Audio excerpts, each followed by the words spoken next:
సాబుదానా చిక్లీ అండి. ఎట్లాగో చూద్దాము. క్యారెట్, కొత్తిమీర, క్యాప్సికమ్ గ్రేట్ చేసేసి ఉంచుకున్నాను అనమాట. ఈ సగ్గుబియ్యము ఒక 2 hours నానబెట్టాను. ఆలు ఏమో ఒక 2 దుంపలు ఉంచుకున్నాను అనమాట. ఇవన్నీ కూడా ఒక బౌల్ తీసేసుకుని మొత్తం కలిపేసేసుకోవాలండి.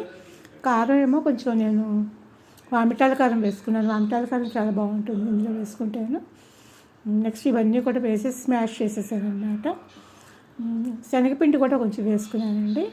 పసుపు వేసుకున్నాను, రుచికి తగ్గట్టు ఉప్పు, కొంచెం క్యాబేజీ తురుము కూడా వేసుకున్నాను. క్యాబేజీ వేసుకుంటే ఏంటంటే కొంచెం మన ఆనియన్ తినే వాళ్ళకి అది లేకపోతే నచ్చదు కదా, ఆనియన్ తిన్నట్టుగా అనిపిస్తుంది అనమాట.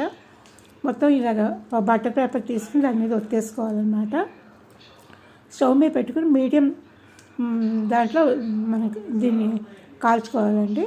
అప్పుడు ఏంటంటే మాడకుండా చక్కగా నల్లగా మంచిగా వస్తుంది అనమాట. చాలా బాగుంటుంది, హెల్తీ ఫుడ్. ఇది ఏంటంటే ఫాస్టింగ్ ఉండేటప్పుడు కూడా ఇది తినడానికి పనికి వస్తుందండి.